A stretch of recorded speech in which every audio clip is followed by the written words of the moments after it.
Bapa kami yang ada di dalam kerajaan sorga, di dalam nama Tuhan Yesus Kristus, kami bersyukur dan berterima kasih Tuhan, kalau kesempatan hari ini kembali kami boleh datang kepadamu.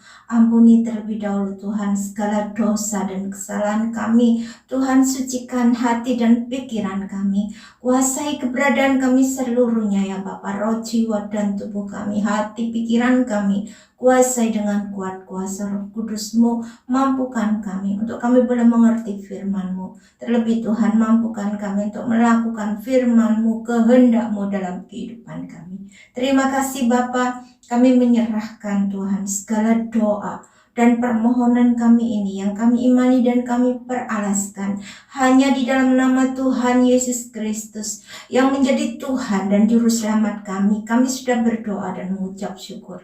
Haleluya. Amin. Salam. Salam sejahtera di dalam nama Tuhan Yesus Kristus. Saudara, mari kita melanjutkan pembacaan kita di dalam Injil Markus pasal yang ketiga. Yesus menyembuhkan orang pada hari Sabat. Kemudian Yesus masuk lagi ke rumah ibadat. Di situ ada seorang yang mati sebelah tangannya. Mereka mengamat-amati Yesus kalau ia menyembuhkan orang itu pada hari Sabat, supaya mereka dapat mempersalahkan dia. Kata Yesus kepada orang yang mati sebelah tangannya itu, "Mari, berdirilah di tengah." Kemudian katanya kepada mereka, "Manakah yang diperbolehkan pada hari Sabat? Berbuat baik atau berbuat jahat? Menyelamatkan nyawa orang atau membunuh orang?" Tetapi mereka itu diam saja. Ia berduka cita karena kedegilan mereka. Dan dengan marah ia memandang sekelilingnya kepada mereka. Lalu ia berkata kepada orang itu, "Ulurkanlah tanganmu." Dan ia mengulurkannya. Maka sembuhlah tangannya itu. Lalu keluarlah orang-orang Farisi dan segera bersekongkol dengan orang-orang Herodian untuk membunuh dia. Yesus menyembuhkan banyak orang. Kemudian Yesus dengan murid-muridnya menyingkir ke danau, dan banyak orang dari Galilea mengikutinya, juga dari Yudea, dari Yerusalem, dari Idumea, dari seberang Yordan, dan dari daerah Tirus dan Sidon. Datang banyak orang kepadanya. Sesudah mereka mendengar segala yang dilakukannya, ia menyuruh murid-muridnya menyediakan sebuah perahu baginya, karena orang banyak itu, supaya mereka jangan sampai menghimpitnya, sebab ia menyembuhkan banyak orang, sehingga semua penderita penyakit berdesak-desakan kepadanya, hendak menjamahnya. Bila mana roh-roh jahat melihat dia, mereka jatuh tersungkur di hadapannya dan berteriak, "Engkaulah Anak Allah." Tetapi ia dengan keras melarang mereka memberitahukan siapa dia. Yesus memanggil ke-12 rasul. Kemudian naiklah Yesus ke atas bukit. Ia memanggil orang-orang yang dikehendakinya, dan mereka pun datang kepadanya. Ia menetapkan 12 orang untuk menyertai dia dan untuk diutusnya memberitakan Injil, dan diberinya kuasa untuk mengusir setan. Ke-12 orang yang ditetapkannya itu ialah Simon yang diberinya nama Petrus, Yakobus anak Zebedeus, dan Yohanes saudara Yakobus, yang keduanya diberinya nama Boanerges, yang berarti anak-anak guru. Selanjutnya Andreas, Filipus, Bartolomeus, Matius, Thomas, Yakobus anak Alfius, Tadeus, Simon orang Selot, dan Yudas Iskariot yang mengkhianati dia. Yesus dan Beelzebul. Kemudian Yesus masuk ke sebuah rumah, maka datanglah orang banyak berkerumun pula, sehingga makan pun mereka tidak dapat. Waktu kaum keluarganya mendengar hal itu, mereka datang hendak mengambil dia, sebab kata mereka, ia tidak waras lagi. Dan ahli-ahli Taurat yang datang dari Yerusalem berkata, ia kerasukan Beelzebul, dan dengan penghulu setan ia mengusir setan. Yesus memanggil mereka, lalu berkata kepada mereka dalam perumpamaan, bagaimana iblis dapat mengusir iblis? Kalau suatu kerajaan terpecah-pecah, kerajaan itu tidak dapat bertahan. Dan jika suatu rumah tangga terpecah-pecah, rumah tangga itu tidak dapat bertahan. Demikianlah juga kalau iblis berontak melawan dirinya sendiri. Dan kalau ia terbagi-bagi, ia tidak dapat bertahan, melainkan sudahlah tiba kesudahannya. Tapi tidak seorang pun dapat memasuki rumah seorang yang kuat untuk merampas harta bendanya apabila tidak diikatnya dahulu orang kuat itu. Sesudah itu barulah dapat ia merampok rumah itu.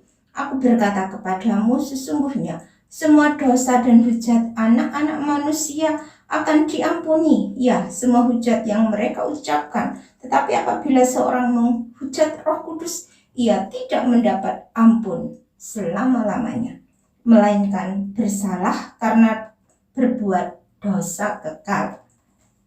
Ia berkata demikian karena mereka katakan bahwa ia kerasukan roh jahat, Yesus dan sanak saudaranya. Lalu datanglah ibu dan saudara-saudara Yesus. Sementara mereka berdiri di luar, mereka menyuruh orang memanggil dia. Ada orang banyak duduk mengelilingi dia. Mereka berkata kepadanya, lihat, ibu dan saudara-saudaramu ada di luar dan berusaha menemui engkau. Jawab Yesus kepada mereka, siapa ibuku dan siapa saudara-saudaraku? Ia melihat kepada orang-orang yang duduk di sekelilingnya itu dan berkata, ini ibuku dan saudara-saudaraku. Barang siapa melakukan kehendak Allah, dialah saudaraku laki-laki, dialah saudaraku perempuan, dialah ibuku. Perumpamaan tentang seorang penabur. Pada suatu kali, Yesus mulai pula mengajar di tepi danau. Maka datanglah orang banyak yang sangat besar jumlahnya mengerumuni dia, sehingga ia naik ke sebuah perahu yang sedang berlabuh, lalu duduk di situ. Sedangkan semua orang banyak itu di darat, di tepi danau itu, dan ia mengajarkan banyak hal dalam perumpamaan kepada mereka. Dalam ajarannya itu, ia berkata kepada mereka, dengarlah, adalah seorang penabur keluar untuk menabur. Pada waktu ia menabur, sebagian benih itu jatuh di pinggir jalan. Lalu datanglah burung dan memakannya sampai habis. Sebagian jatuh di tanah yang berbatu-batu, yang tidak banyak tanahnya. Lalu benih itu pun segera tumbuh karena tanahnya tipis. Tetapi sesudah matahari terbit, layulah ia dan menjadi kering karena tidak berakar. Sebagian lagi jatuh di tengah semak duri. Lalu makin besarlah semak itu dan menghimpitnya sampai mati, sehingga ia tidak berbuah. Dan sebagian jatuh di tanah yang baik, ia tumbuh dengan suburnya dan berbuah. Hasilnya ada yang 30 kali lipat, ada yang 60 kali lipat, ada yang 100 kali lipat. Dan katanya, siapa yang mempunyai telinga untuk mendengar, hendaklah ia mendengar. Ketika ia sendirian, pengikut-pengikutnya dan ke-12 murid itu menanyakan dia tentang perumpamaan itu. Jawabnya, kepadamu telah diberikan rahasia kerajaan Allah, tapi kepada orang-orang luar segala sesuatu disampaikan dalam perumpamaan, supaya sekalipun melihat mereka tidak menanggap, sekalipun mendengar mereka tidak mengerti, supaya mereka jangan berbalik dan mendapat ampun. Lalu ia berkata kepada mereka, tidakkah kamu mengerti perumpamaan ini? Kalau demikian, bagaimana kamu dapat memahami semua perumpamaan yang lain? Penabur itu menaburkan firman. Orang-orang yang di pinggir jalan, tempat firman itu ditaburkan, ialah mereka yang mendengar firman. Lalu datanglah iblis dan mengambil firman yang baru ditaburkan di dalam mereka. Demikian juga yang ditaburkan di tanah yang berbatu-batu, ialah orang-orang yang mendengar firman itu dan segera menerimanya dengan gembira. Tetapi mereka tidak berakar dan tahan sebentar saja. Apabila kemudian datang penindasan atau penganiayaan karena firman itu, mereka segera murtad. Dan yang lain ialah yang ditaburkan di tengah semak duri. Itulah yang mendengar firman itu, lalu kekhawatiran dunia ini dan tipu daya kekayaan dan keinginan-keinginan akan hal yang lain masuklah menghimpit firman itu, sehingga tidak berbuah. Dan akhirnya yang ditaburkan di tanah yang baik ialah orang yang mendengar dan menyambut firman itu lalu berbuah. Ada yang 30 kali lipat, ada yang 60 kali lipat. dan ada yang 100 kali lipat. Perumpamaan tentang pelita dan tentang ukuran. Lalu Yesus berkata kepada mereka, orang membawa pelita bukan supaya ditempatkan di bawah gantang atau di bawah tempat tidur, melainkan supaya ditaruh di atas kaki Dian. Sebab tidak ada sesuatu yang tersembunyi yang tidak akan dinyatakan, dan tidak ada sesuatu yang rahasia yang tidak akan tersingkap. Barang siapa mempunyai telinga untuk mendengar, hendaklah ia mendengar. Lalu ia berkata lagi, camkanlah apa yang kamu dengar. Ukuran yang kamu pakai untuk mengukur akan diukurkan kepadamu, dan di samping itu akan ditambah lagi kepadamu. Karena siapa yang mempunyai kepadanya akan diberi, tetapi siapa yang tidak mempunyai, apapun juga yang ada padanya akan diambil daripadanya. Perumpamaan tentang benih yang tumbuh. Lalu kata Yesus, beginilah hal kerajaan Allah itu. Seumpama orang yang menaburkan benih di tanah, lalu pada malam hari ia tidur, dan pada siang hari ia bangun, dan benih itu mengeluarkan tunas, dan tunas itu makin tinggi. Bagaimana terjadinya tidak diketahui orang itu. Bumi dengan sendirinya mengeluarkan buah, mula-mula tangkainya, lalu bulirnya, kemudian butir-butir yang penuh isinya. Dalam bulir itu, apabila buah itu sudah cukup masak, orang itu segera menyabit, sebab musim menuai sudah tiba. Perumpamaan tentang biji sesawi. Katanya lagi, dengan apa hendaknya kita membandingkan kerajaan Allah itu, atau dengan perumpamaan manakah hendaknya kita menggambarkannya? Hal kerajaan itu seumpama biji sesawi yang ditaburkan di tanah. Memang biji itu yang paling kecil daripada segala jenis benih yang ada di bumi. Tetapi apabila ia ditaburkan, ia tumbuh dan menjadi lebih besar daripada segala sayuran yang lain, dan mengeluarkan cabang-cabang yang besar, sehingga burung-burung di udara dapat bersarang dalam naungannya. Dalam banyak perumpamaan yang semacam itu yang memberitakan firman kepada mereka sesuai dengan pengertian mereka, dan tanpa perumpamaan ia tidak berkata-kata kepada mereka, tapi kepada murid-muridnya ia menguraikan segala sesuatu secara tersendiri. Angin ribut diredakan.